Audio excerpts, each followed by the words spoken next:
رمضان يا رمضان رمضان يا رمضان رمضان يا رمضان بسم الله الرحمن الرحيم الحمد لله والصلاة والسلام على رسول الله. Assalamu alaikum urmattуу mekendештер. Бүгүн биз сиздерге Ордолу Ош шаарынын борборунан Сулаймантоо мечитинен кайрылып жатабыз. Артыбызда өзүңүздөргө белгилүү Сулаймантоо мечитинен. Урматтуу мекендештер, Пайгамбар саллаллаху алейхи ва саллям өзүнүн куттуу хадисинде "Ла ю'мину ахадукум хатта юхибба ли ахихи ма юхиббу ли нафсихи" өзүнө жакшы көргөн нерсени өзгөгө жакшы көрмөйүнчө силердин бирөөңөрдүн да ыйманы толук болбойт дейт. Мына ошол өзүбүз жакшы көргөн, өзүбүз жакшы билген маалыматты сиздер менен бөлүшүүнү, сиздерге да өзүбүзгө каалаган жакшылыкты ыраа көрүп, бүгүн пайгамбардын бир хадисин жеткирейин деп турам. Мээрүмдүү пайгамбар өзүнүн куттуу хадисинде күндөрдүн биринде сахабаларына кайрылып, Шаабан, Рамазанга бир күн калганда, Рамазандан бир күн мурда сахабаларына кайрылып, алдыңарда босогобузда Рамазан айы келип атат. Бул Рамазан айы Алланын берекети, рахматы, кечирими жааган ай. Аввалуху рахма, баштапкы алгачкы 10 күндүк Алланын рахматы, ва аусатуху магфира, ортоңку 10 күндүк Алланын кечирими, ва ахиру хайткан минан ниран, акыркы 10 күндүгү тозоктон кутула турган ай дейт. Мына ушул улуу айда кечелерин Аллах Таала ибадаттарыны нафил кылган болсо, күндүзгү ибадаттарды орозо кармоону фарз кылды. Андыктан мына ошол кимде ким ушул айларда манфаттара саиман, кимде ким ушул айларда орозо туткан адам оозун ачыра турган болсо, ал орозо туткан адам канча соопко жеткен болсо, мына ошонун сообунан эч кемибестен соопко шериктеш болот дейт.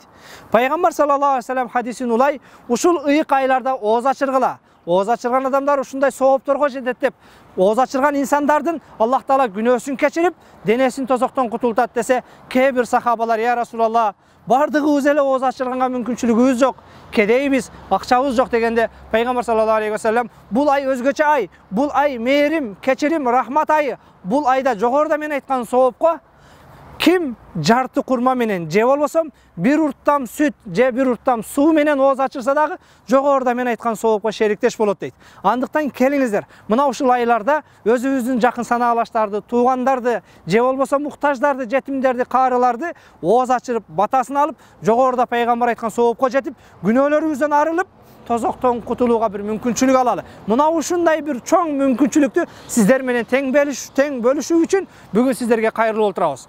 Урматтуу мусулман бир тууган, ислам шарияты ысырапкорчулуктан тыят.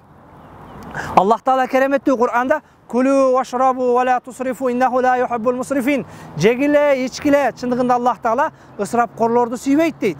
Ысырап кээде бүгүн ифтарда, башкада да ысырап болгондорго күбөбүз.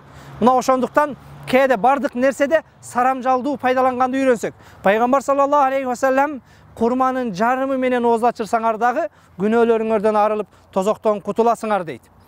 Кээде акыркы күндөрү биздин коомчулукта пайда болгон жаназа чыккан жерде, өлүк чыккан жерде мал союлбасын, карааш кылынбасын деген указ чыккандан бери ар кандай терс пикирлерди угуп келүүдөбүз. Кантип эле ушундай болсун, бардык нерсеге тыюу сала бересиңер, ушу динчилдер же болбосо мына ошол молдолор ушундай тыюуңарды токтотпойсуңарбы деген туура эмес түшүнүктөгү адамдардын пикирлерине, комментарийлерине да күбөбүз. Мен айтайын дегеним, ислам шарияты кээ бир учурларда тыя турган болсо, кээ бир учурларда буйрук дагы берет, кээ бир учурларда балким мына ошого чакырат. Мен дагы бүгүн сиздерди мына ошол, эгер сойгуңуз келип аткан болсо, уюңуз бар болсо, жылкыңыз бар болсо, коюңуз бар болсо, бүгүн мына соя турган күн келди. Кээде сойбо, шарият инкар кылат, Кудайга жакпайт, жетимдин акысына тийбе дегенде соябыз, алабыз деген инсандар бүгүнкүдөй ооз ачарда жок дегенде эки кошунасын чакырып ооз ачар бергенге жарабагандар бар. Мен айтайын дегеним, келгиле.